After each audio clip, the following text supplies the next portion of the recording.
നിർബന്ധിത ഗർഭചിത്രമൊക്കെ ചെയ്യുന്നത് പരാതി വേണ്ട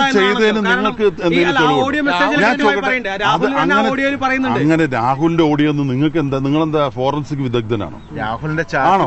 ഞാൻ ചോദിക്കട്ടെ, ഓഡിയോ വീഡിയോ ഇനി അരുണും ഞാനും കൂടിയിട്ട് കെട്ടിപ്പിടിച്ച് നിൽക്കണത് വീഡിയോ ഇറക്കാലോ കാലത്ത് എന്ത് വേണമെങ്കിൽ ചെയ്യാലോ. അപ്പൊ അല്ല, ഞാൻ ചോദിക്കട്ടെ ഒരു വ്യക്തിക്ക് നിയമപരമായിട്ടുള്ള സംരക്ഷണമുണ്ട്, ഞങ്ങൾ സംരക്ഷിക്കേണ്ട കാര്യമില്ല. രാഹുലിനെതിരായിട്ട് അങ്ങനെ ഇത്തരത്തില് ഗുരുതരമായ ആരോപണമോ അതല്ലെങ്കിൽ അത് കണ്ടുപിടിച്ചു എന്ന് വെച്ചാൽ ഞങ്ങൾ എങ്ങനെ സംരക്ഷിക്കും?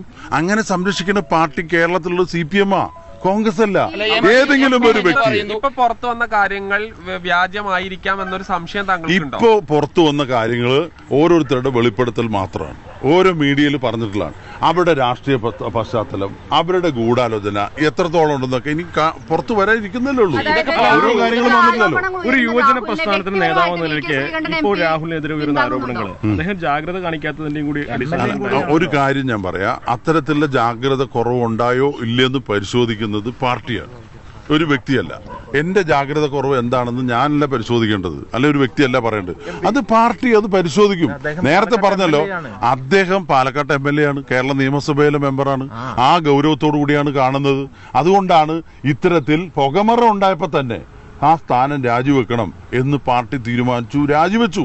ഇനി നിയമസഭ അംഗത്വം എന്ന് പറയുന്നത് രാഹുൽ MLA-ക്കെതിരെ ഇത്ര ആരോപണം വരുമ്പോ വ്യക്തിപരമായി തന്നെ VK ശ്രീകണ്ഠൻ ഇത്തരം കാര്യങ്ങളെ പിന്തുണയ്ക്കുന്നുണ്ടോ? ഇല്ല, അങ്ങനെ പിന്തുണയ്ക്കാൻ കഴിയില്ല. അതായത് നമ്മള് നിയമത്തിന് വഴങ്ങി ജീവിക്കുന്ന ആൾക്കാരാണ്, നിയമ സംവിധാനത്തെ സത്യപ്രതിജ്ഞ ചെയ്ത് അധികാരത്തിൽ വന്ന് പ്രവർത്തിക്കുന്നവരാണ്.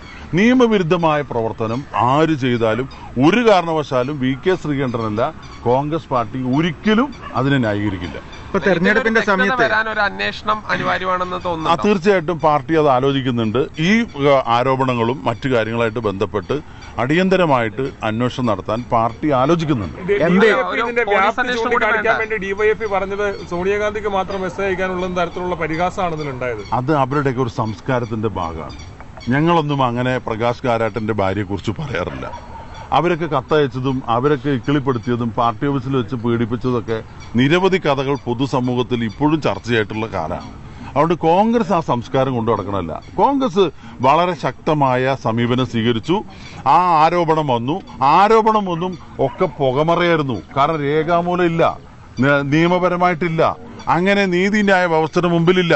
എന്നിട്ട് പോലും കോൺഗ്രസ് പാർട്ടി സംസ്ഥാന പ്രസിഡന്റ് സ്ഥാനത്ത് നിന്ന് യൂത്ത് കോൺഗ്രസിന്റെ പ്രസിഡന്റിനോട് രാജിവെക്കാൻ ആവശ്യപ്പെട്ട് അദ്ദേഹം അത് രാജിവെച്ചു. അദ്ദേഹം പറഞ്ഞത് എന്താണ്? ഞാൻ ആരോപണ വിധേയം തെറ്റുകാരനായതുകൊണ്ടല്ല രാജിവെച്ചത്, ഞാൻ അതിനുവേണ്ടി കോൺഗ്രസ് പ്രവർത്തകർ വാദിക്ക് ആ സമയം കളയണ്ട, അത് അതിന്റെ ഒരു ധാർമ്മികതയാണ്. അത് സംഘടനയ്ക്ക് ഞാൻ കാരണം അങ്ങനെയാണ്. പാർട്ടി കാര്യങ്ങളെ കുറിച്ച് വിശദമായി അന്വേഷിക്കും. നിങ്ങളെ പാർട്ടി BJP മാരിയല്ല, അത് CPM ആണ്. കമ്മീഷന്റെ ഇടപാടൊക്കെ അവർക്കാണ് അറിയുള്ളൂ. ഞങ്ങൾ അങ്ങനെയല്ല. ഇതിന് അന്വേഷണ സമിതി ഉണ്ടാകും, അന്വേഷിക്കും. കുറ്റക്കാരനാണെങ്കിൽ കർശനമായ നടപടി സ്വീകരിക്കും.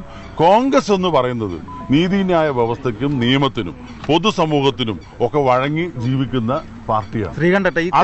അത് ഉൾക്കൊള്ളുന്ന പാർട്ടിയാണ്. അതുകൊണ്ട് തെറ്റായ ഒരു കാര്യത്തെയും പ്രോത്സാഹിപ്പിക്കില്ല. അങ്ങനെ തെറ്റ് ചെയ്യാത്ത ഒരാളെ നിരപരാധിയെ ശിക്ഷിക്കാൻ എവിടെയും വകുപ്പൊന്നുമില്ലല്ലോ, ഉണ്ടോ? അപ്പോ ആള് തെറ്റ് ചെയ്തിട്ടുണ്ടോ ഇല്ലെന്ന് അറിയട്ടെ, അന്വേഷിക്കട്ടെ.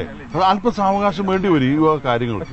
നേരത്തെ തന്നെ പരാതി കിട്ടിയിട്ട് ഇതിലൊരു നടപടി സ്വീകരിക്കാതിരുന്നുകൊണ്ടല്ലേ ഇപ്പോൾ ഇത്തരത്തിൽ പാർട്ടിയുടെ പ്രതിച്ഛായത്തിന് നഷ്ടപ്പെടുത്തുന്ന രീതിയിലേക്ക് പാർട്ടിക്ക് പരാതി കിട്ടിയോന്നും നിങ്ങൾക്ക് എങ്ങനെ അറിയാം? ഏതെങ്കിലും വ്യക്തികൾക്ക്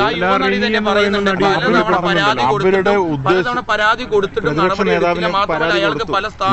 ആ തരത്തിലൊന്നും ഞാൻ വാദിക്കാനില്ല. കാരണം 3-3.5 വർഷം മുമ്പ് നടന്നു എന്ന് പറയുന്ന ഒരു കാര്യത്തിന് ഇപ്പൊ എന്തുകൊണ്ട് പരാതി വന്നു എന്നും കൂടി അന്വേഷിക്കണ്ടേ?